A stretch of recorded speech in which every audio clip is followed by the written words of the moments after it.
I know you checked out that Larry. It dropped this morning. This morning? Him, 2 Chainz, and I forget the third guy name. Yeah. Beautiful Life. Oh, no. Yeah. Just check it out. Okay, so when you said Larry, I'm thinking something different. That 2 Chainz I did. Yeah. Wait, 2 Chainz dropped something new? Him and Larry June.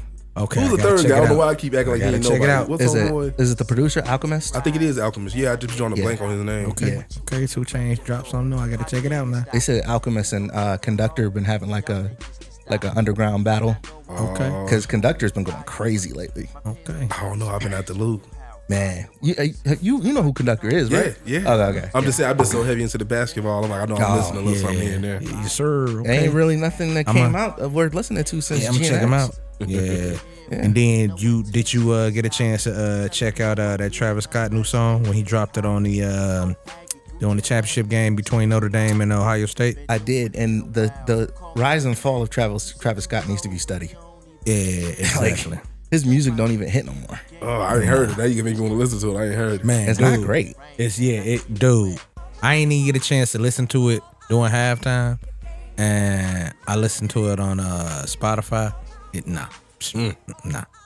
What type of music you listen to? R&B. Yeah, I was gonna say she looked like an R&B. Is that exclusively like when I say genre, like we talking 90s, 2000, current? Which one? I like a little bit of everything R&B, but I mean, I go deep soul R&B in that genre. Then to me, music has to mean something. On a So certain level, it's still about the lyrics for me. It's not about the beat. Do you listen to Lucky Day? I have. Yeah. She looked like she's really into what's that? Kind of like got that neo soul vibe. Yeah. Like Music Soul Child and stuff. I do like Music Soul Child. Like some what's my girl off of Jill Scott. Yeah. I won't keep you guessing. So if you want to know the music that I listen to, it's in my car at all times. It's gonna be R. Kelly, Tupac, and J. Block. Really? Okay. And I was going with I could see some Mary J up in there, but you know what I'm saying? But the Tupac, that's a little shocking. Nah, I ain't gonna lie. Nah. You need some Tupac in your Serato for sure. For sure. balance. Everybody gotta have some Tupac in there. Just you know, it's pop. You know. Yeah. Like, that's what's up. Well, we'll go ahead and get started. Welcome to the Panle Podcast. I am your host, Swill. We have our amazing cast with us. We got Big Al in the building. How you been? I'm all right. Yourself? I've been good. Good, man. Good. Got my man, Coach Corey. Go ahead, do your thing. Yes, sir. You know it. That's that Boosie. And we don't have a drop for you yet, but once you got your frequent flyer miles up, we'll definitely get you a drop. Go ahead and introduce yourself. I'm Christiana Hamilton. I am a realtor. I'm from Illinois, so I'm a South Sider, East Side, and actually East Side. So, and then I've been out here in Indiana for about 18 years. All right. Yeah. Good to have you. Thank you guys for being here. Coach, it was something that you mentioned you wanted to talk about specifically from this week. We could just start off and just put you right in the fire. What was it that I said? Did I text you? Come on, don't play with me. Oh man, I'm out the loop. was it the Grammys? Has to be the Grammys. Oh yes, I did. Okay, well, I didn't. By the way, I'll preface. I didn't see the Grammys, but I did catch the highlights. So, Did you watch same it? here. You know, highlights the next morning. Did you check out any just like highlights? See any highlights? Yeah, but like, you know, the mandatory stuff, like, of course, how many Kendrick won. Right. Beyonce Okay. dancing to his song. Did couple of main you happen things. to see any highlights, anything like that on just like on the news, anything like that? No, I feel bad. Only thing I know is that there were mixed reviews in regards to Beyonce winning the country record. It was mixed reviews on that, but one of the things I know I was on is that a lot of people was talking about Will Smith's son. Yeah, with that damn box on his head. Oh, yeah, the house. The house What is wrong on his with head, and what Willow had wore, what she had on. What did she wear? So she had on like some type of looked like a suit coat, and it looked like she had on like lingerie, looked kind of like nothing on They up said that under. was the theme this year. A Right. lot of people didn't have And on a lot of then clothes. Kanye's wife. No clothes. No clothes. She had on clothes. She was covered. It was all sheer. Yeah. I'm looking Mesh. like, what? And then they told her she had to go home. Correction. They didn't kick him out. They walked the red carpet and they left because they weren't invited to begin with. Oh. Yeah. Well, it's not like you can't come. You So weren't they invited. weren't invited. He just walked the red carpet and left. It was. I guess he just wasn't supposed to be attending. Because when you go to the Grammys, your label sets that up. Right. And I don't believe Kanye's label Set that up. set anything. Okay, so that's what I wanted to know, because when me and my wife looked at that, and I was like, wait a minute, is that is that a dress that was just something drawn on? And they was like, no, that was just her body, and it was just sheer. And I'm looking like, Are we still claiming Kanye? Yes. Yeah. Okay, because I am. I can't cancel him. Even the rant that did you guys see the rant that he went on today? Who cares? no. I'm not gonna lie. I can't cancel him. I avoid the new stuff. I learned how to avoid it. separate it. I avoid it. I separate the art from the actual personal person. Yeah, That's the way that I see it. I avoid it, but it was just like, wow. And then I'm looking at him, man. He was dressed like he was straight, like ready to whoop somebody. He was straight all black, thugged out. But he's showing off because he's getting back in shape. I was glad to see he was getting back Yeah, in shape. yeah. He didn't drop that little weight he picked up. He went to Japan and slimmed down. They Yeah, got a type of surgeries over there. and like I say, the biggest thing was Beyonce winning country album of the year. I'm gonna It's assume some mixed reviews, a lot. I'm gonna assume, old boy, he a country singer. Have you seen what I'm talking about? Shabuzi? Nah, the dude that straight cut off her whore. Oh, I didn't know. I didn't see that. Yeah, I don't. Trump is and he's in charge now, so it's gonna be a lot of things. No, that are being y'all. He said. straight up said he like she's just another one of them whores that us country boys really sing about. When you got people like so and so actually making real country music, da da da da. I'm talking about he's straight. I'm like, oh, he didn't. Did he He say it didn't on hold social? Be back a bit. prepared. Be Wow. prepared. On somebody's podcast. Oh, Yeah. yeah. You know, I wouldn't be shocked. I A wouldn't be mutual shocked friend of by- ours on Snap shared it on her Snap. I wouldn't even seen it. I wouldn't. Really? Yeah, I she wouldn't, put it you on know- her Snap. I would have never seen it. You know what? And the crazy thing is, I wouldn't be shocked by any of the things he's saying. I mean, like she said, you know, who the hell we got in office, bro? Yeah. And you are completely right. I mean, it's to be expected now. Be prepared. And it goes both ways. I'm not saying that fight fire with fire, but it goes both ways. So we're gonna have folks on our side saying some crazy things. Yeah. They're gonna have folks on the other sides that say some crazy things. It just kind of it is what It's it just is now. I think it just caught me off guard because on a certain level, you know, I'm mad at my business. I can see why country people would be offended because Yeah. at the end of the day, I never really cared for the country album she made. Yeah. But to straight up I call her a whore, Yeah, I was yeah. like, dang, Yeah, I that's think he like- said it twice. Dude. Yeah, that's- I think he said it Sorry, twice. guys. I have Yeah. to be devil's advocate with this one. Is that the first time you've heard that? About Beyonce, maybe. No, Oh, really? No. no, I think it's the fact that I'm assuming this man has a platform. Because it seems like he's somebody, like somebody has him on their podcast. Because, Yeah. like I say, I don't know who he is, but I'm pretty sure he's got to be a country singer. And I'm just like, And that's oh, fine. you don't care, huh? Okay. But that's not. Is that the first time you've ever heard that? Is my question. Oh. Has someone called no. her that? No, because I remember. What a platform. I remember back in the day when It's been said. It's been said many times. Damn, I didn't even think about it that way though. Yeah. That's where experience and age comes into this podcast. It does, but Yes. I'm like the folks around me the most look at Beyonce as Queen Bee. Like they put her on this pedestal. Yeah. Yeah. I Who was always she before that, though? I keep Yeah, people your age. Correct. It's Like- different. Yeah, because I do remember where Beyonce started and came from and different things like that. And to put it all, I do the same When thing you with put- Drake. yeah, when I you do the put same it thing. into I say, perspective. I say, hey, y'all don't remember corny Drake, the grassy Drake. Y'all got to remember that I love when you Degrassi remember. Drake. Well, I love Degrassi Drake. yeah, I mean, but it leans into who he is now. exactly. Yeah, So yeah. from start to finish, you got to look at it from start to finish. And Beyonce, start to finish, Well, I ain't calling her a hoe, but it's Well, been said I will before. say this: there are stories being said that have been covered and capped in regards to her relationship and how she met Jay-Z. Yeah, that is true. Yeah. That is He's very true. damn near twice her age. The whole conversation about the fallout with her father in regards to Jay-Z. The fact that Jay-Z was dealing with multiple young women that were 15 and 16 years old. That's the conversation that people don't want to have. But the fact remains, she was one of them. Yeah. And if I may, since you invited me here, Yeah. we can talk about Aaliyah. I mean, the whole Me Too movement is about the acts that women, the things that women put themselves and men put themselves to in order to be famous. Yeah. So there is a level of promiscuity. What's the word I'm looking for? Promiscuity. There is a level of breakdown in confidence in who you are when you're trying to be something else. So you take chances and you take risk and you make moves. And yes, at one time, I'm sure she was a whore. Yeah. I'm sure she was. But is it still okay to say it now, though?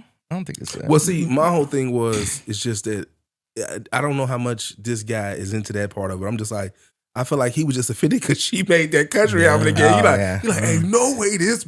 Yeah. I mean, she even came out of her mouth and said it's not really a true country album. It wasn't.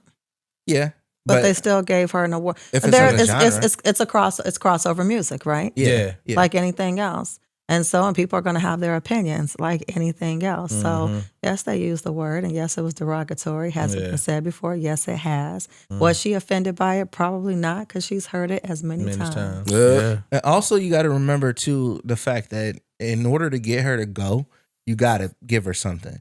And so last year they gave Jay-Z this award, which got her in attendance because they've boycotted every year before. And Jay-Z went on stage, remember last year, and he said, it's crazy how she's won all these Grammys, but she's never won album of the year. Yeah. And he said that a year ago. Yeah. And then now you're looking at a year later and she wins the award that everybody wanted. It's for controversy. It's politics. It's for what we're doing right now. Conversation. Yeah. I feel like the label paid for it. And what did she win? Was it a song or what? No, it was album of the year. Country album of the year.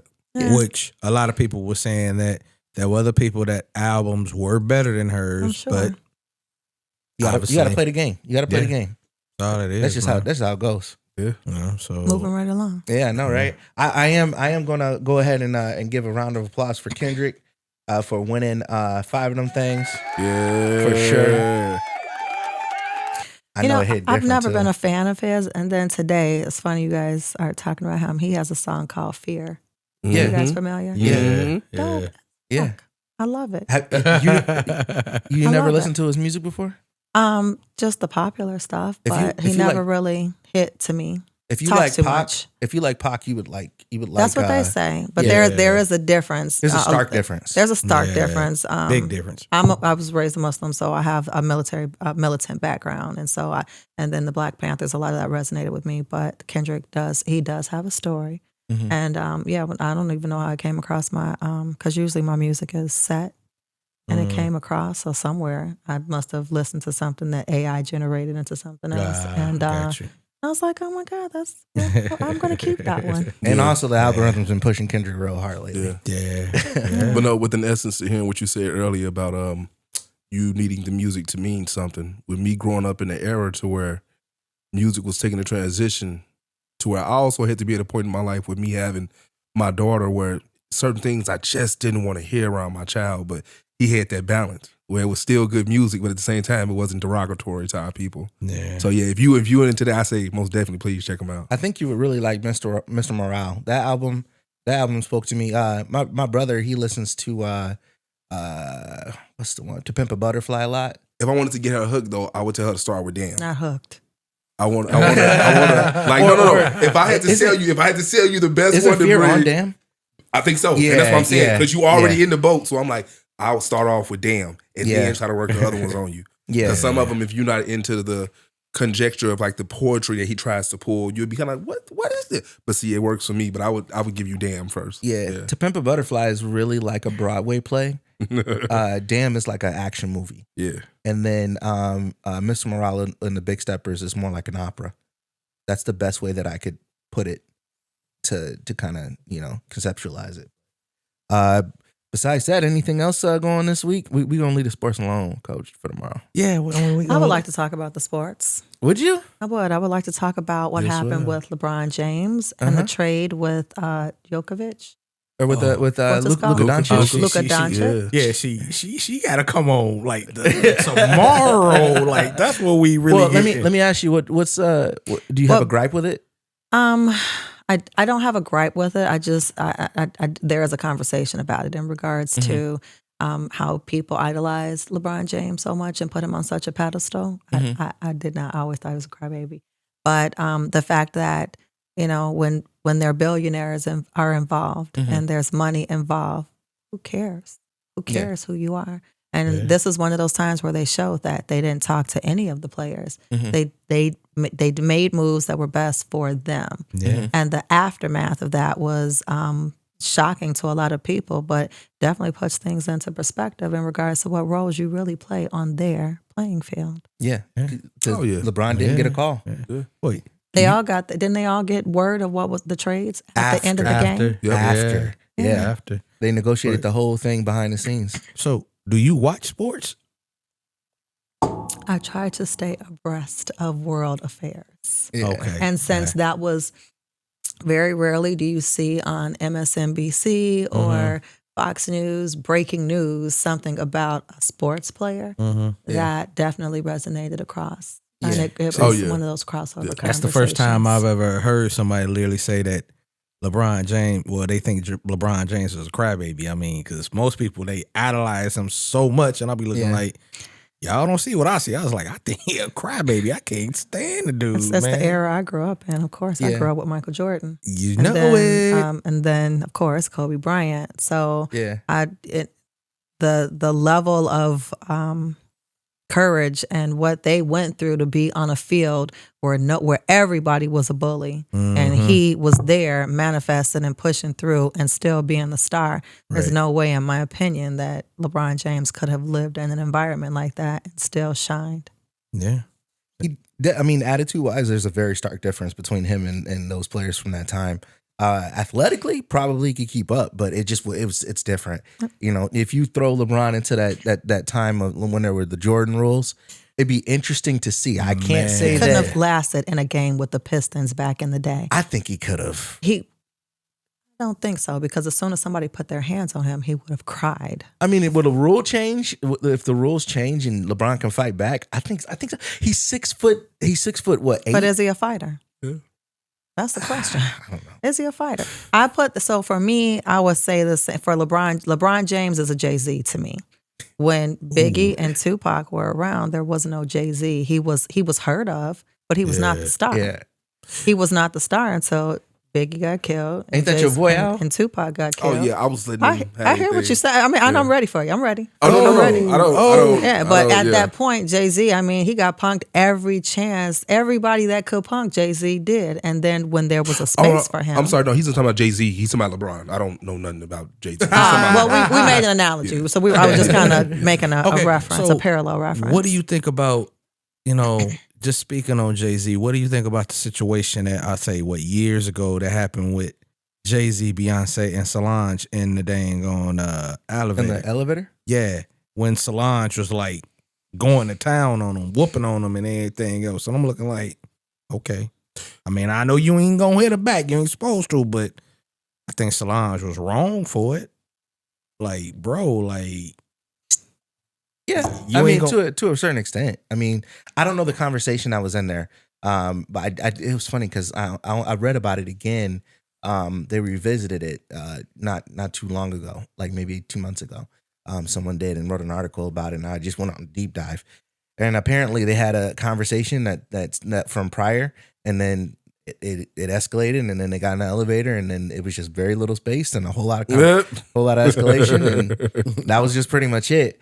I kind of get what you mean though about the parable between the two, because I mean they're kind of from very close to the same era. As far as Jay-Z's closer to the 90s than LeBron is because we started in 03. But I get it. It's just I'm always of the type of like if you throw a player in a certain time, see how they adapt. I think some can, some can't. But beyond that, going back to that trait that I thought was really weird. Because you were right. Like never before have you seen that magnitude of like players be just handed off.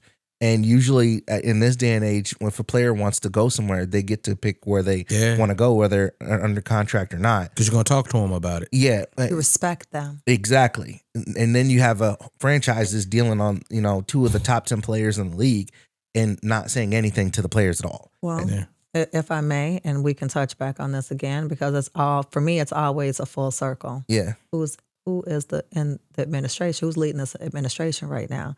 So you can't go against somebody like Trump and then think that your playing field or your reign or your magnitude, your voice is going to carry in the same way. Mm-hmm. So whether Trump made a big issue about LeBron voicing his opinion about Oh, you think it's that? when it comes to these billionaires, absolutely. Oh, wow. Absolutely. When it comes to these She billionaires, digging deep, boy. Yes. I thought it was. Well, I also heard something. it was a power play. I heard something on another end. Somebody put their tinfoil hat on. So the Mavs had just sold a couple years ago. Mark Cuban owned the team, sold the team. He surely did. And when he sold the team, they said that he sold it in an expectation of the team eventually getting a casino deal for to rebuild their arena and get a casino deal to generate more income. He was going to profit off of that in the back end, or move to Vegas. Well, if they have one of the best players in the world, they're always winning, and then they can't move to Vegas. So the move to move Luka was to blow the team up so that they can eventually look bad and force Dallas to either do what we need you to do or move to Vegas and get what we want to get in Vegas. And then, because betting money is big money, so. You have to understand the world of politics. And so I was listening to, and I can't think of the guy's name, but he was talking about, I can't think of his name either, but I'm assuming he was a football player. And he went on the field and he had on a MAGA cap. And the guy was saying, I don't know if you guys saw this, the black football player, I'm assuming he was like, how come nobody had anything to say about that? Because when Kaepernick went and bent his knee, do you remember that? Do you remember what I'm saying? Oh, I know. She's talking about J.J. Watt's brother. And what was the white boy's name? His name was Nick something? Yeah. Nick Bossis or something like that? Nick Bosa. He had the There you go. Yeah. And I remember. I know what you're talking about. So they were saying, when it comes to us, they say, shut up and play. Mm-hmm. But when they do it, it's all about politics.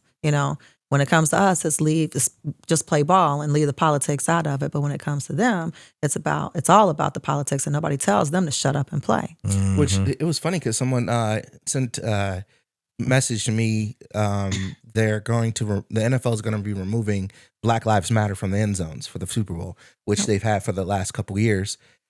And for me, I was like, so I don't care, because if they really cared about us in the first place, that's just pandering to me. To me, I don't like them doing that is pandering. They disrespect the Rooney Rule. The Rooney Rule is a rule that states when you're going to hire a coach, you have to also interview minorities prior to making your hiring choice. They disrespect that all the time, or they'll go through with the Rooney Rule and then they'll give a black coach 2 or 3 years and then they'll fire him. Yeah, and that's the way the NFL works.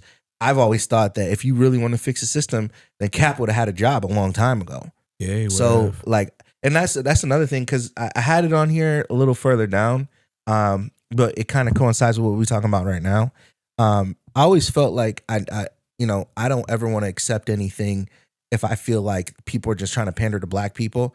I never really was a fan of Black History Month. I love Black history. I do my Googles and things like that, but I was never really a fan of it, because you're giving us a month of celebration, but you're not fixing the issues of systematic racism in the black community. So when you say they, who is the they? The government as a whole, or I feel like it would be on the federal government to assist in things like that. So you want the person that doesn't believe in it, doesn't want it, wants it removed, never wanted to give you an opportunity to fix it? No. That'll never happen. Not that. I don't want that. But I also don't want you to pander. If I would rather you just call it like it is. Okay, so let me say this. In this world that we live in, and this is any path and any journey that you take, you have to be able to you have to be able to know where you are, and then be able to recognize when it's time to move forward. Because if you're not moving forward, you're only doing two other things: you're standing still or you're moving backwards. Mm-hmm. Okay, so in the pattern of what you're saying, well, I don't want Black History Month because it doesn't mean anything. It doesn't mean anything to you because because it doesn't. It But means something. I just feel like it's still. it doesn't. It doesn't set a tone for you. Yeah, it's like kind of like a backhanded compliment. But it's not. I have to. Here we go again. I have to be devil's advocate. There has been so many struggles and on so many levels in so many ways that are still happening over and over and over and over again.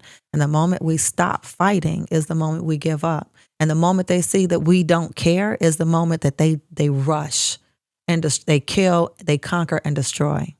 So even if it's a minuscule of a moment that we have where we have an opportunity to stand up and stick our chest out, please do it, even for that moment.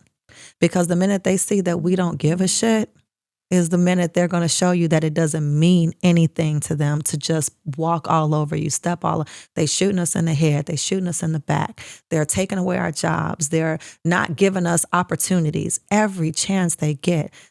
Trump being in office, and I was on this platform, I yelled and I screamed and I talked and I researched.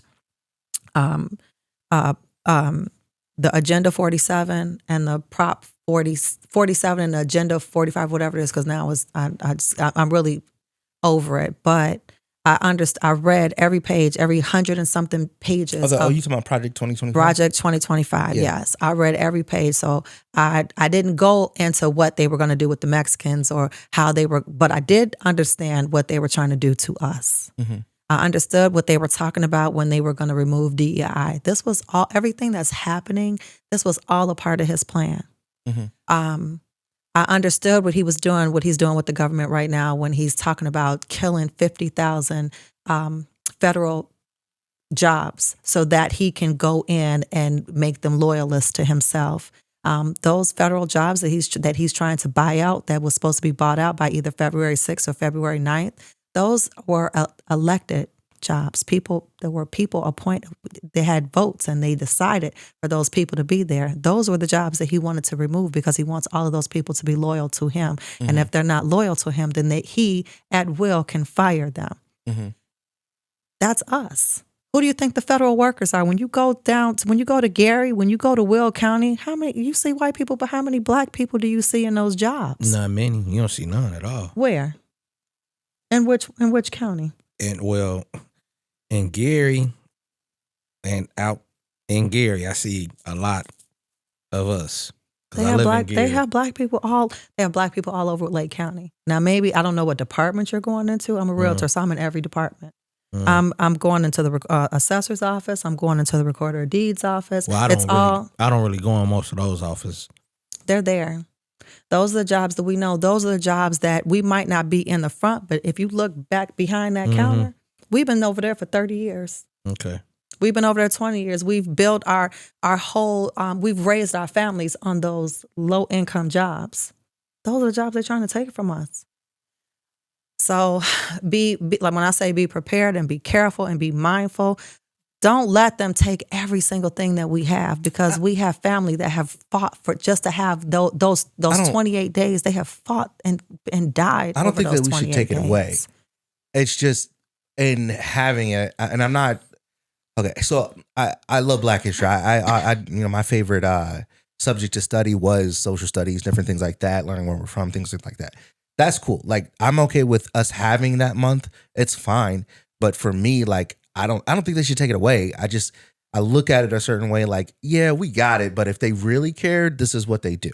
So I know I'm just looking at it from an aspect of, yeah, we have Black History Month and we have things to celebrate Black people, which is cool. But at the same time, I understand that we can't just high five and say we made it because we got Black History Month. And I agree with you on that. No. And really, that was them still giving us the scraps. Like, they haven't, like, the society really hasn't embraced Black people besides the entertainment aspect. Yeah, but they still taking it out of the schools, though. Yeah, and I don't agree with that. So I challenge us. I challenge each and every one of us to step up and create those spaces that are going to give us the recognition and give us those freedoms. They're not going to do it for us. We have to do it for ourselves. Mm-hmm. So, like, for me, as a realtor, there's 3,200 realtors in Northwest Indiana. Mm-hmm. Very few of them are Black. Most of them that are Black, they work in Gary. And they do the 60, 80, 100, 200,000. Now there's 200,000 homes in Gary. You don't see them. You don't see them outside of Gary. When you ask, it's almost to the point where if you find another Black realtor and you ask them, where do you work out of? They're ashamed to tell you that that's where their business, their bread and butter comes from. I say rejoice it. I say get loud about it. But when you step outside of Gary and you try to go to Lake County, you try to go to Porter County, you try to go to Munster, you try to go to Valparaiso, you go to Chesterton, they don't want to see us there. So for me, like I said, I'm an East Side girl. I'm from over, they call it Tarrytown where I'm from. So to know where I'm from and then to be where I'm at right now, where I can walk into a room and I'm recognized and I'm said, it's because I put myself there. I forced myself into those rooms. Mm-hmm. If I would have just said, oh, they don't want me here, because that's how they were doing when I first got here. There was a time when I worked at Value City. The mentality was yes sir, no sir. You know, you take what they gave you. I refused to do that, and I fought that company every step of the way. When I decided to, they never fired me because I wouldn't let them. But I fought them every step of the way. And when I decided to leave there, the relationships that I had built with the community that was coming in the door is what allowed me to be able to have the benefit of working with people as a realtor outside of that space. If we don't continue to kick the door down, then they will not just open the door and say, come on in. Mm-hmm. That's not, they weren't raised that way. You gotta understand there's a such thing called cultural bias. And as much as I'm sitting here and I'm telling you I'm from the East Side and you can tell me where you're from and you can tell me where you're from, they're going to tell you the same thing, where they're from and what they were, how they were raised and what they believe in. And I promise you, they really believe that. They believe. I sat across the table from a lady the other day who loves me. But then when I told her what I made for dinner the other night, macaroni and cheese, cabbage and corned beef, she told me that was white trash food. But she ate it. Her mama cooked it. Oh, well, yeah, okay. You know what I'm saying? So there's connotations that they use to elevate themselves when really they're no better. Yeah. They come from a space where people only told them that they were better. So we have to tell each other that we're better. We have to raise our kids the same way they raise their kids. We have to stick together. We can get into it with each other, and we're never going to have the same opinions. We're never going to agree on the same things, but we balance that out with unity. Well, that's actually interesting that you mentioned that, because that kind of goes with what I was thinking about earlier as far as theme.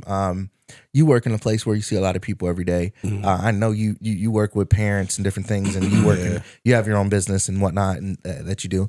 So we all rub shoulders with all types of folks all day long. Mm-hmm.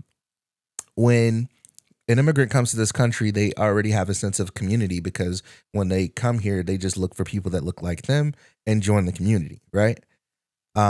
In the business world and the business side of things and how we come together and help our community and help each other, we don't have that for some reason. And it's really hard to get Black folks together for a good cause, to not even, a charity cause, but like to support each other in business and things like that. Have you guys experienced anything like that as well? I don't want to jinx it, but speaking on knowing you're a realtor, I live in Porter County, and pretty much being blunt, me and some of the other cultural families, we've gotten together, and I just literally told them like a couple weeks, like, bro, I want to throw the first block party out here. They're like, for real, Al? I'm like, yeah. So it's in the mix. Like, we literally just talked about this. I'm like, because but this comes from me being in that sports realm now. Me meeting the parents, working with the kids, and I just told them, I'm like, man, what y'all think about that? And I just was being funny, but they was like really into it. So it's just funny you said that. I literally just told them I want to do the first block party out here in Porter. Yeah. Let me just say, do it, but be inclusive. Okay. Don't be exclusive. Be inclusive. Yeah. It's about teaching others, not locking and locking them out. Yeah. Open the door. Share what you know. Share your music and your food and your culture. Be diverse. No. And you know how it is. You say stuff without saying it. Yeah. Well, I work in sales. I've worked in sales for 17 years now. I've sold cars. I've sold services. I've sold, all types of things.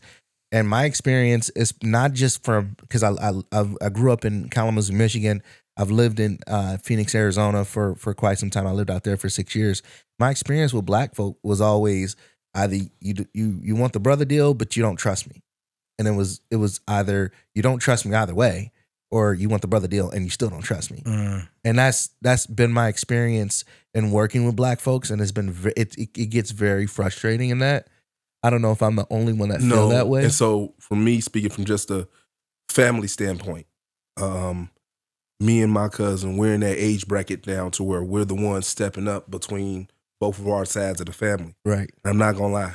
It's a certain level of what me and him, we discuss taking them L's. Mhm. We know so-and-so ain't gonna show up with all the money. Yeah. We know so-and-so gonna say they gonna do this, but we know they not, bro. And it's like, I'm not saying it's right, but we aware of and understanding our people and our family, and You just know. it's just a cultural level to where I You get just what know, you're man. saying, but some of them I just take it, bro. I take the L sometimes. Yeah. May I? Yeah. So do business. Do business. Write contracts. Be set expectations in the door. Don't just say this is my cousin and we're gonna get into this together. Put it in writing. Have it notarized. And to people who are like, we're speaking from a pragmatic standpoint. Like, you get it. I We're get it, dealing with exactly. those, some of them you just like, for what? You just like, I don't even worry about Not it. even Don't that. It's just At that point in I- time, you don't want to do business with them. not even that. It's a lot of times it's just the attitude of it all. Because I see it on the side of where I tell you something and then you act like, and you give me pushback like I'm lying, and then you ask my coworker the same thing. Yeah, that's the type of thing that I get, and I don't get it from. I get it from two cultures of people. I get it from Black people, and I get it from I get it from Indian people a lot, which is it's to be expected. Not to throw people in any type of category, but it just in sales, you just kind of certain people have different mannerisms and different things like that. They ask a lot of questions. They'll come back and ask somebody else the same question. For us, it's just more of an attitude, like, and that's the kind of thing I'm like, well, if we all supposed to support each other, we all supposed to, why can't we respect each other's word, respect each other's time, and not think that everybody's trying to get over. Because leadership brings credibility. So when you set yourself apart as a leader and with knowledge and in control, then it brings about a different set of credibility. But if you just walk in the door with, and I'm not saying you. No, yeah. I'm just saying when you walk in the door with this, oh man, I got this idea, man. Somebody such and such told me, man, come on over here and get with me. And it's not credible. How do we do that in commerce where you own a business and you're trying to build your business and you want a level of respect in commerce, because that's where I see it. I don't see it so much I don't see enough Black people opening businesses together, and I don't see when once a Black person does own a business, the support is really hard to get. Like, for instance, I helped. I don't know if you guys ever been to Master Q before. That used to be down off Taft and 30. But that was a gentleman that I worked with over in Toyota. He, of course, he's my OG. And Black guy, like, grew up just like me, looked like me, and he spent, took out his savings, put down for the place, did his own thing, got it all worked up. I worked up the social media for him, and we tried to push it that way. And we were hoping that, oh yeah, Black owned business, we leaned into that and didn't get the response back. It was just a lot of, Yeah. This is what I would say in regards to business and going into business with each other. The money's not going to come from each other. The money's needs to come from where the money comes from when they do business. Comes from loans and banks and relationships. There's a lot of SBA driven funds that the state provides that people don't know about that are right there within your local municipality. So Hammond has a program for new businesses where they will not only identify, you talk to them and they'll identify the locations and the zoning for that business, but they also have startup money. And that's not a lot. It's not enough for you to just turn the keys and move in, but it's something for you to get going with. And when I start saying put everything in a contract, write it up, be legitimate about it, you get this money that the municipality might give you. I don't care if it's $3,000, $5,000, $10,000, $15,000. do the right thing with it. Open it up with an LLC, put it in the bank. Like I said, set expectations. You can do a lot with $15,000. Yeah, I can agree with you that. Do a lot. A lot of businesses don't have to have tangibility. They really need more creativity. Mm-hmm. And understanding what your business model and your platform is, and then doing stuff like using social media and podcasts to give yourself range and recognition could go a long way. Yeah. But don't you think we have a responsibility to each other to support each other in that though? Yeah, I agree. There aren't there, but they're there. You just have to find them. I was just going to say, Steve, and this is one of the things to where I gotta word this correctly.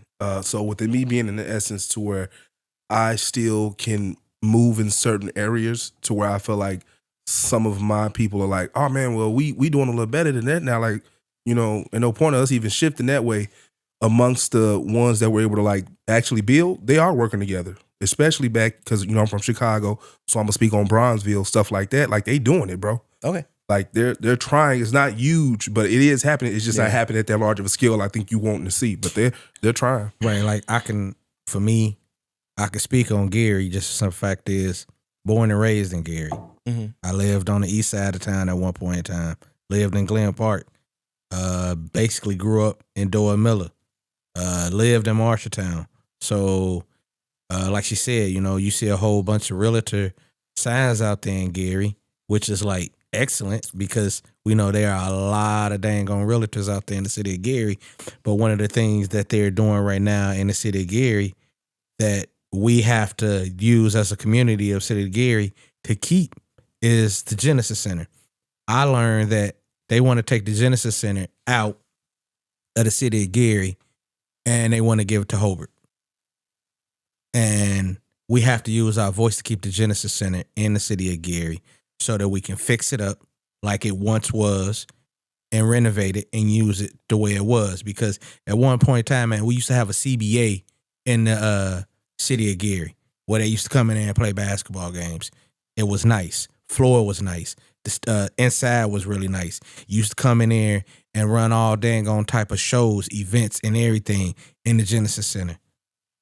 But we, as a community, we got to use our voice. And there's not enough of us out there using our voice in the city of Gary. At one point in time, they wanted to take downtown City Hall and move it out of the city of Gary and move to Crown Point. I'm looking like, come on now. It's too many dang on people in the city of Gary, black people, but yet we're not using our voice. And y'all trying to take everything out of the city of Gary and just move it somewhere. Well, let me ask this because I'm not from Gary. I'm not, like I said, I'm not from Indiana. I've been out here long enough for people to think I'm from Indiana, but I'm not. However, my ear is to the ground, and I've heard from different resources, Illinois and Indiana, that there's all these big investors that are doing all of these magical things in Gary. Who are they? Oh, there got to be some. That's what I want to know. Who are they? And honestly, I can't tell you because my ear be down to the ground just as much joy, and I'm looking like I don't see no investors. I don't either. I swear I was just having this conversation. I have a friend that lives in Illinois, investor, knows, you know, he does good money and he does bad money. But I've been trying to tell him to come to Gary for years when you could buy properties for $500. Yeah. $500 to $3,000, and with $15,000 you could buy the whole block.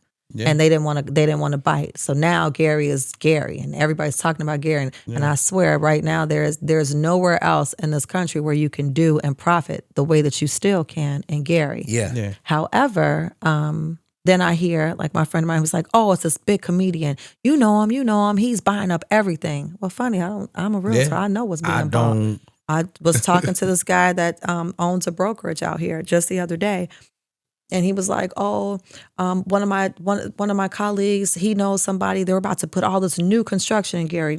No one's done any new construction in Gary. Okay, where is he? What land is he buying? Because I promise you, I know the title companies. I know the title companies. I know the attorney. Well, you guys don't really use attorneys out here, but I know all the big realtors, and I know the realtors that are working in Gary, and I don't hear of any of this movement that's happening. So I'm asking you guys, where are all of these investors? Because those are your partners. Right. I can agree with you there. I haven't heard of any big realtors coming out there. I haven't heard no big names, anything said in like, oh, this is the realtor that's finna come out here and that's finna change something. And be This the is Tony realtor. Childs of real estate. Right. And I'm looking like, okay, this and that. Like, if you've ever drove past like I-90 or 80-94 going towards like you going coming from Chicago off the toll road, going through Gary. At one point in time, we had a real big hotel right there named the Sheraton. Very popular. They tore it down, right? Didn't even build nothing right back there. Man, we get construction in Gary a lot.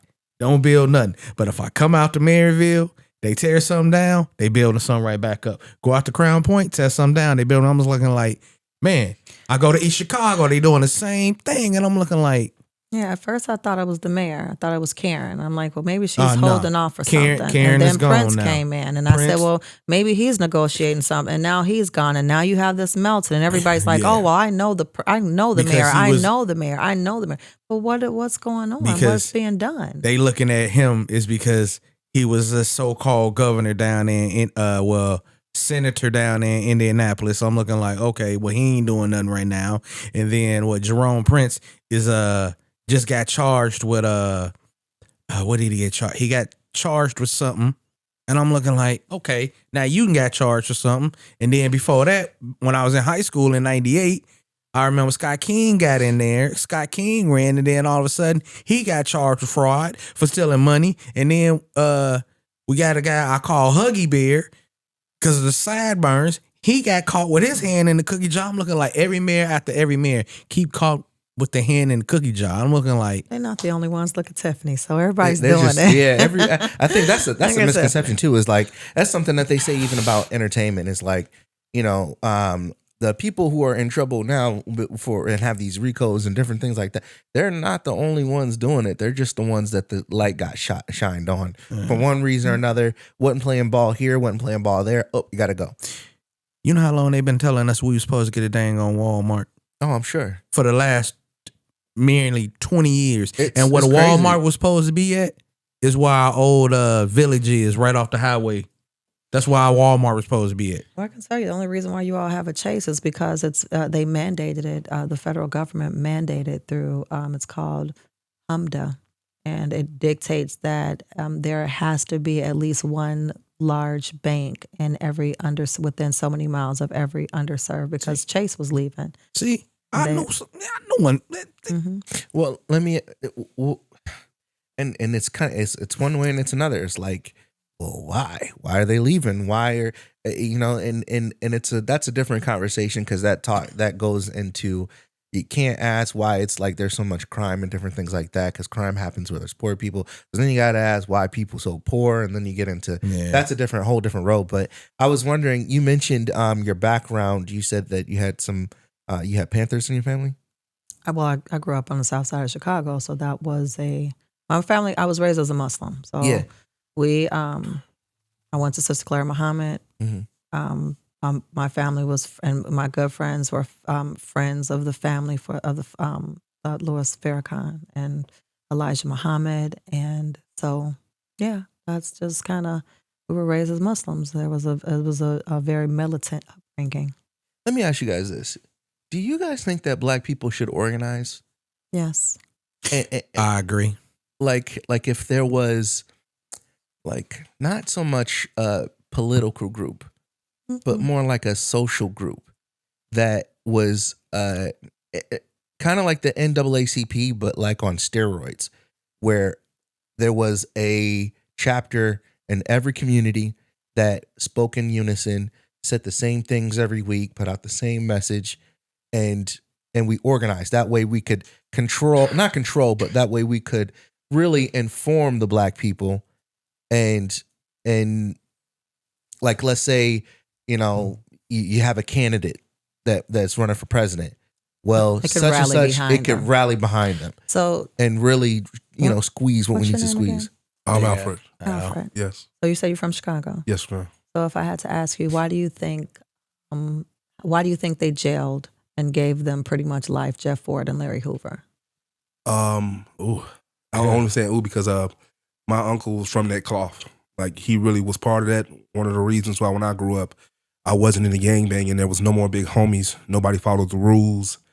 Nobody kept up with any of the strategic planning that he was still trying to put upon me to understand on why the new gang structure wasn't based off the original construct, and it made me kind of detour from it. And within just going off what my uncle was saying, and that's funny that you brought that up because I was just thinking with what you were saying, my uncle once told me when I was coming up, as far as when social media was making its peak, and he's an older guy, he's like, man, the way y'all got stuff going around now, y'all can't hold a secret if you wanted to because everybody will know everything.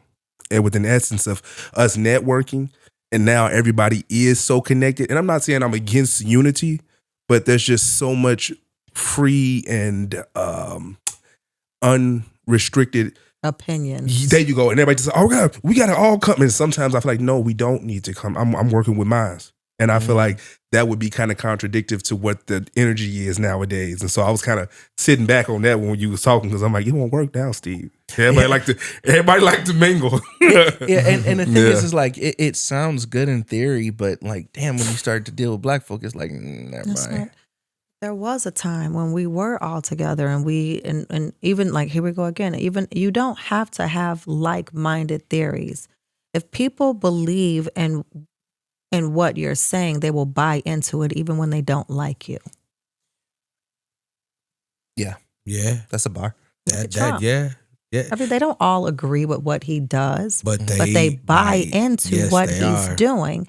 And so with that, the lesser of two evils is to go along. So how do you build a community of folks that support each other, not just, financially, but morally, and can have differences in opinions, maybe politically, but at the same time work together in a construct to be able to elevate our entire race to where we're not in this place of disarray? No, because I don't have the answer. That's what I was going to say. I was just going off the couple of figures who I do think are trying to come up with the answer. Because within me just understanding, going back to that reference as far as like with the Black Panthers or whatnot, like having family members who actually can tell you stories made it more meaningful to me. Because it was like, no, I don't want to play on my words. I don't want to play on the actions that I'm contributing to our community because these people actually didn't tell me like, nah, bro, we went through this. Like it was tough.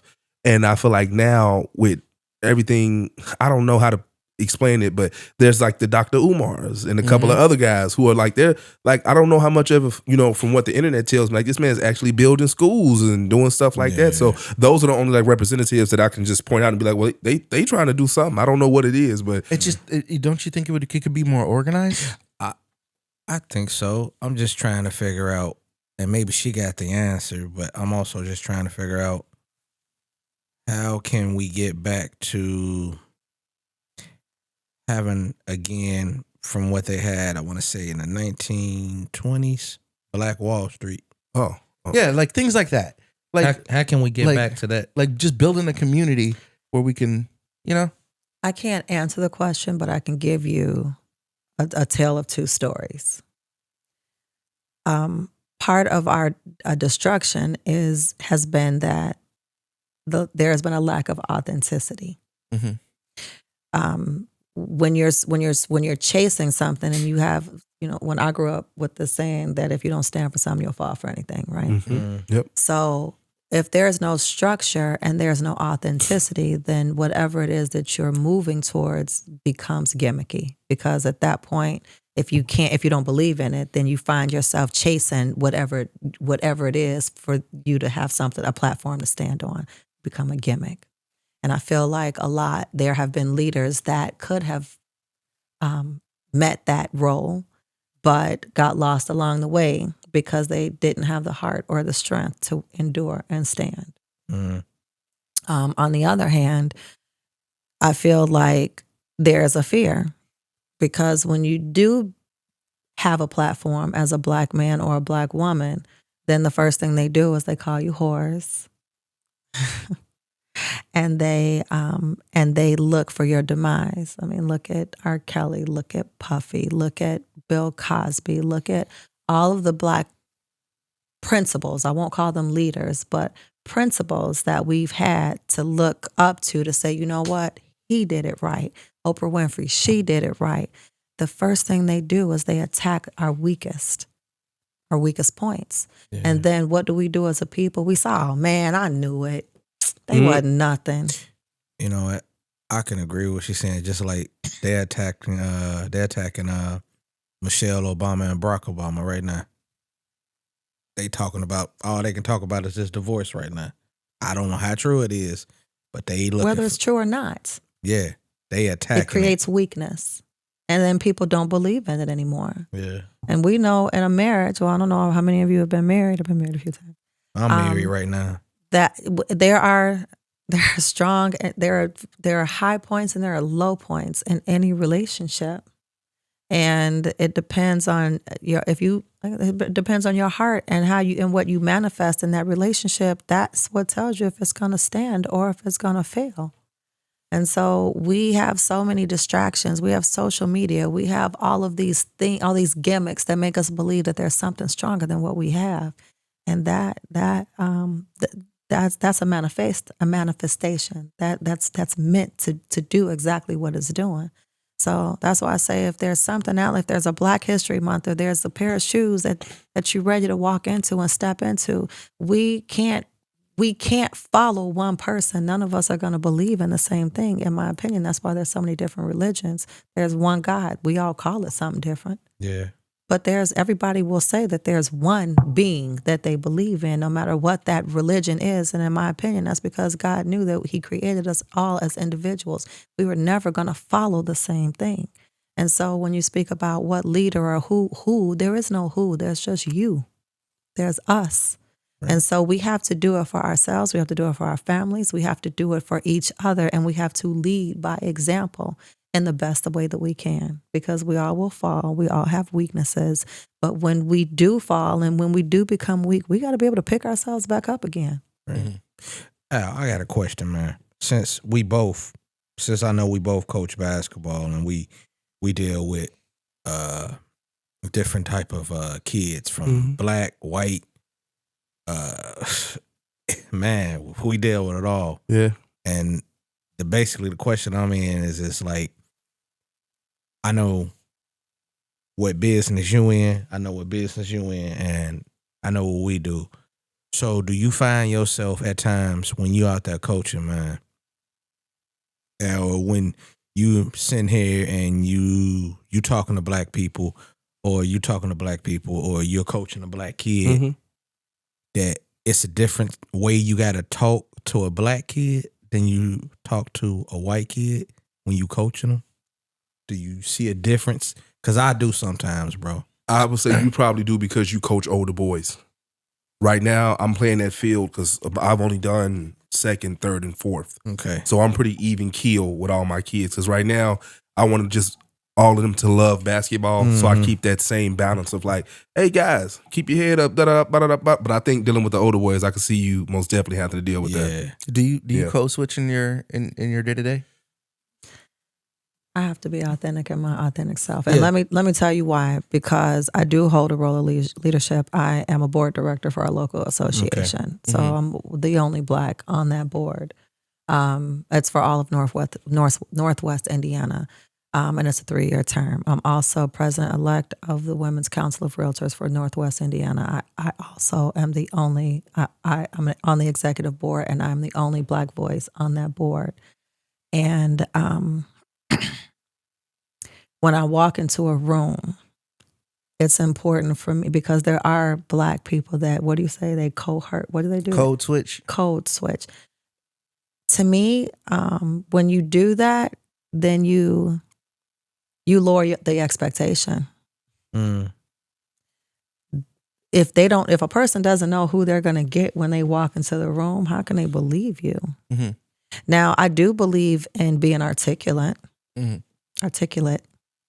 I do believe in being able to communicate my message, but I also know that it's important to marry the message. Mm-hmm. And when I say I'm Black, I'm not Black and somewhere in my family I'm white, because they ask me all the time, well, what are you? Or they say, oh, well, you're not like them. And I have to remind them, yes, I am. I'm exactly like them. I'm just not what you're used to. I'm a unicorn, is what I tell them. Okay.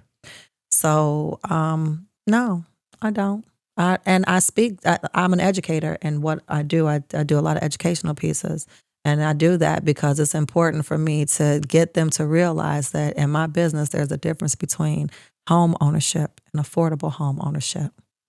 To them, they buy homes. They go to their families. They have trust funds. They go get a loan. It's not how we buy homes. And so I have to teach them the difference and making sure that they are representing everybody. Okay. And not just themselves. And coach, with coaching young men, and do you feel like you have to change it up for other, like talk to Black kids a little different because you feel like you want to wrap your arms around them a little bit more, or do you feel like they just don't listen as much, or why do you feel like there's a difference? Because it's like I try to coach all my kids the same. I try to give them the same type of love and same type of energy, but I do know I do have a different set of type of eyes on me. Different like moms. I can feel it. I can just feel it. Like the moms can be like, okay, you know what I'm saying? That's the coach I can get behind because, he loving my kid the same way he loving this kid. But then it's that one parent. Well, okay, you didn't tell my son the same thing you just told that player. I'm looking like, yes, I did. No, you didn't say it like that. I'm looking like, okay, see, now we got a problem. Okay, Karen.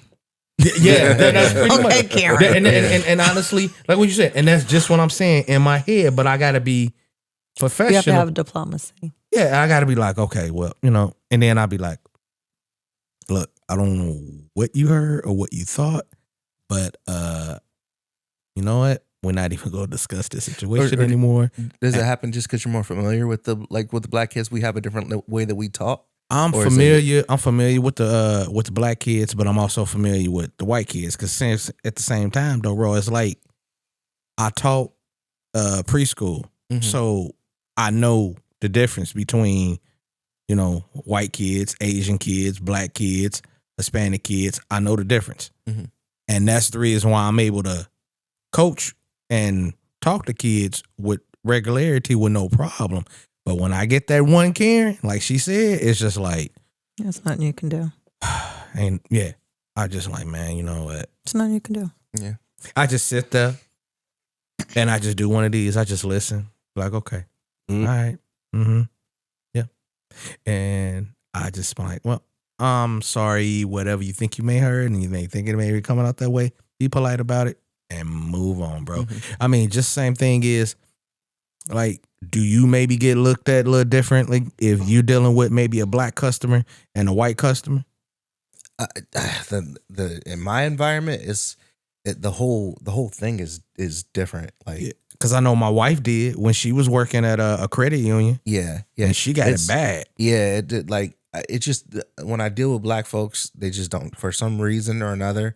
Maybe it's because I do articulate my words when I work, and I'm very thorough and I'm very to the point. And I've been doing sales for so long, right? I know how to be a great salesperson, but it's just they just don't trust at all. And it's not even just me; it's it's other Black folks that I've seen other Black folks deal with. They just don't. They always want to kind of, is it really that? Is it really this? Or challenge them back. That's what I do. Yeah, and sometimes it does help to like, hey, do you really think we would, But it's just to me, I definitely get where you mentioned, just to elevate ourselves in ways of leadership, to be the example, and then eventually we all elevate together. Yeah. I would love for it to be a world where we could come together like a congregation of folks. Leave the country. I know.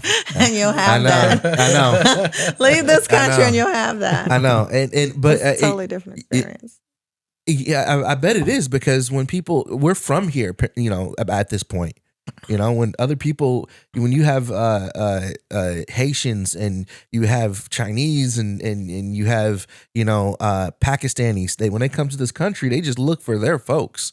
And when we go to other countries, I'm sure if we look for our folks when we're there, we'll probably get a better reception than what we get when we're already here. But I don't know. I wish there was a way to just us. You know what I mean? Right, we could really move things. We could really push things, and there wouldn't be all this, you know. But it is what it is. And just to get on with you, because like you're speaking on a grand scale. Yeah. The energy you feel, I simply just feel on a family dynamic. I wish I could just get us to. I'm like, we can't work together. We supposed to be.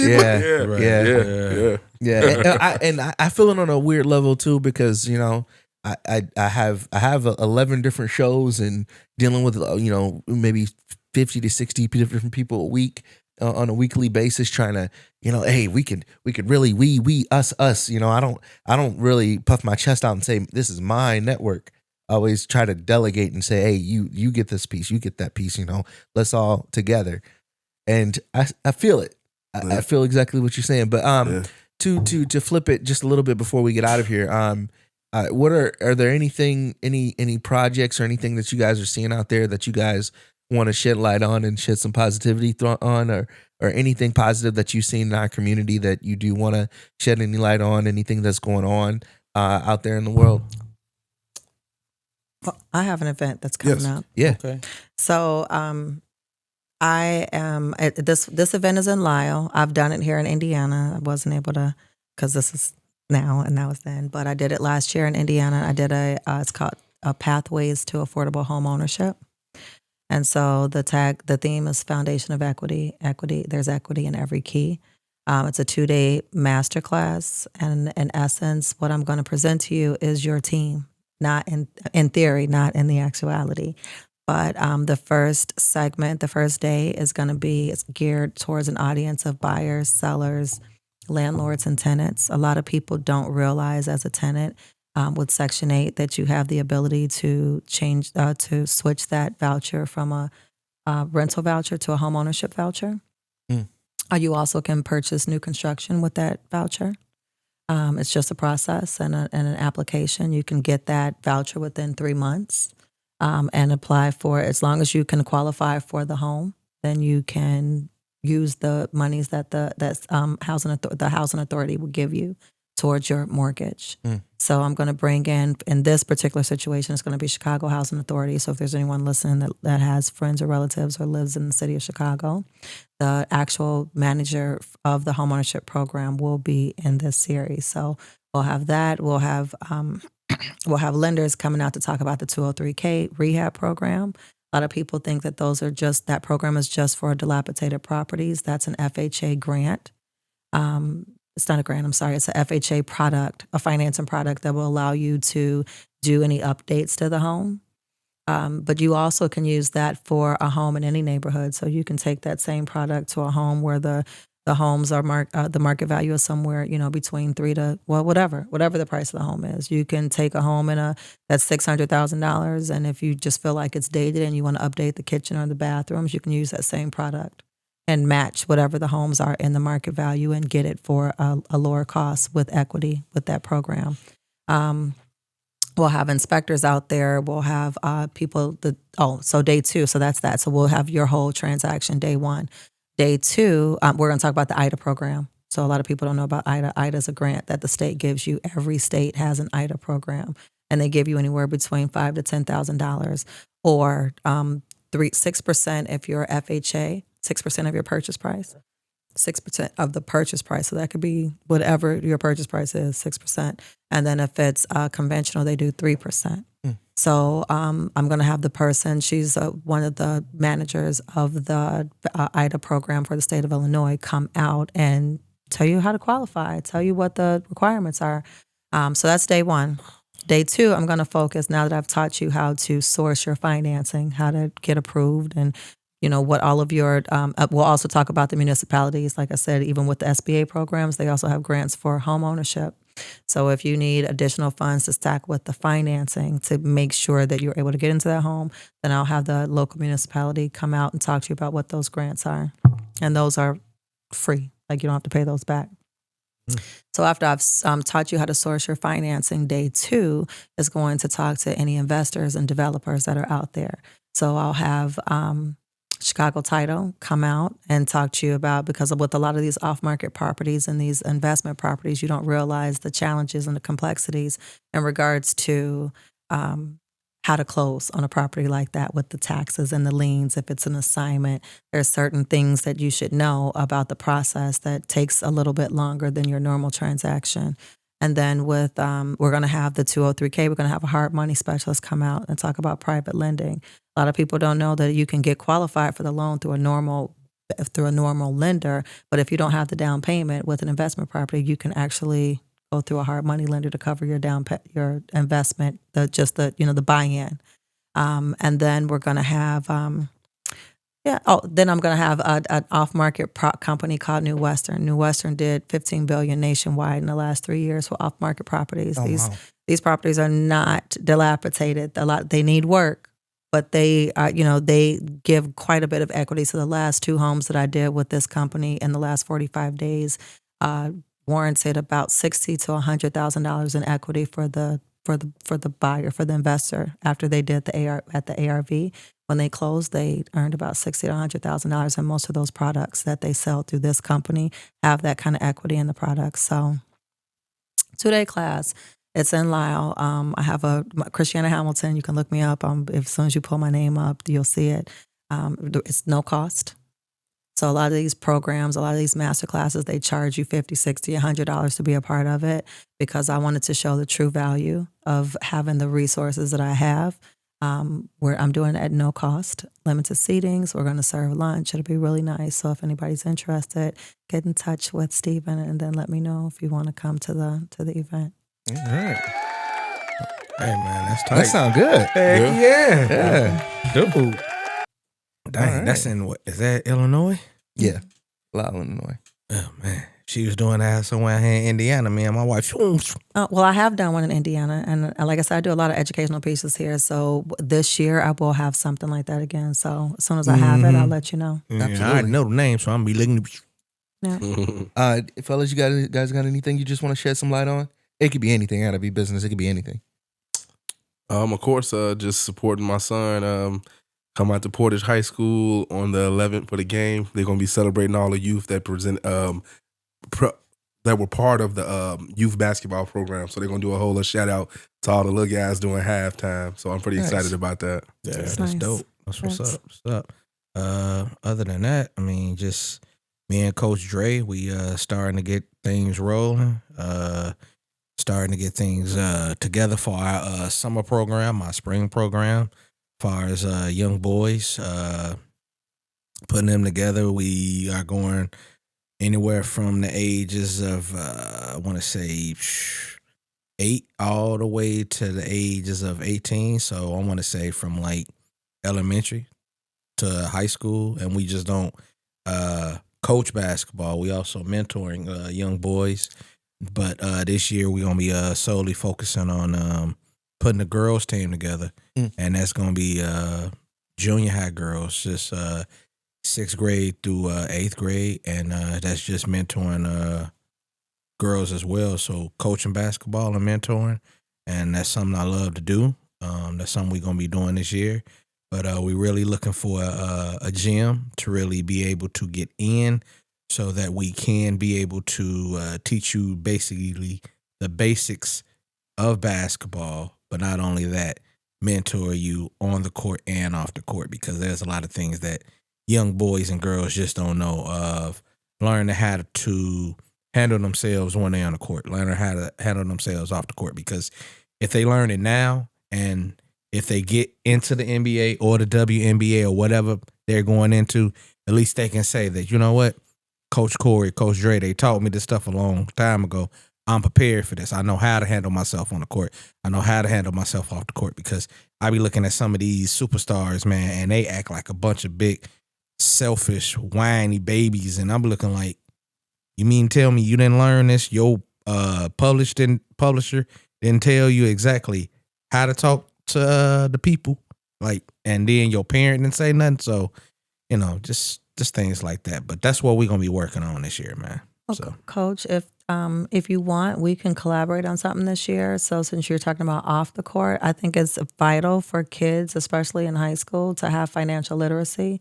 And I do have people that I've used before to put a financial literacy program together to teach them about credit And, that maybe put something together where they might want to do something with grants outside of what your normal college. Everybody don't want to go to college, Yeah. So they might want to do something else. But yeah, definitely the financial literacy program. It'll teach them about your credit score, about, how to open up a credit card, what the finance charges are, how they impact your credit score, and then just kind of how to fill out an application for something. Oh yeah, that definitely worked because I can agree with that because most kids that's in high school right now, they don't know how to fill out an application. They don't know how to go in, dress for an interview. Right. Emotional literacy. And then on top of that, emotional intelligence. Right. I'm sorry. And then most of them, they get these credit cards, they read it, and they don't know what to do. And they've screwed up their credit before they even had a chance to make it work for them. So, yeah, it's important to put them in a room with financial advisors and lenders to let them know, hey, this is why it's important to understand what your reporting date is versus what the pay date is. Like little things like that are really important. I can agree with that. I mean, because you think about it, like some of these guys that's coming out of high school right now, and they getting these big NIL deals, right? Mm-hmm. You don't think them agents is like in their ear? Yep. And then they got family members that's in their ear, like, hey, I need a new house, right? You know what I'm saying? Mm-hmm. And then next thing you know, man, I had like $5 million. What happened to the $5 million? Gone. All of it's gone because they parent and did something with it. Agent then did something. Well, you got to pay your agent. Be like, I didn't know I had to pay my agent. Your agent took 10% of that. Mm-hmm. So know how to read a contract. I agree with that. Yeah, learn how to read a contract. Yeah, I agree with that. I can like that. The elements of a contract. Yeah, I like that. Okay, Right, so let me know. I definitely will. For sure. I definitely want to. I like to lead with my stomach. I stopped by. Man, I went to this place on 53rd and Broadway, Mississippi Boy Kitchen. Oh boy, yeah. I went there. I want to shout something out. In the Gary Miller Beach area, I wish I had the address right offhand, but you can Google it. Estella's Cantina Bar. Yes, sir. You know? Yes, sir. That's my neighbor, man. He opened that up. So I'm for real? supporting my neighbor, man. shout out. Check it out. Shout Check out. it out. Yeah. Hey, good restaurant. Yes. Good, excellent. Yes. Please check it out if you get the It's chance. Estella? Estella's Cantina. Yes. Estella and Miller, and then Yes, sir. Mississippi Boy Southern Support. Kitchen and Gary. Excellent restaurant, man. You'll love it. And for any businesses that are watching, I'm definitely diving into doing free promotion for the business. We can get you a promotional video going, air it before the show, during the show, at the end of the show, however you want to do it. We could do just a basic shout out or however it works, however you want us to promote you. We'll do that absolutely free of cost for you guys. We're definitely into supporting our folks out there, but I appreciate you guys this time. I appreciate you guys coming by and no problem, man. Yeah, as always, thank you. It was a vibe. It was real. This is the Subscribe panel. and like. Oh, yeah, you're right. Subscribe, like, share, all that good stuff. This is the panel. They call me Swill, and we'll see you guys next time. Deuces. Coach gonna coach.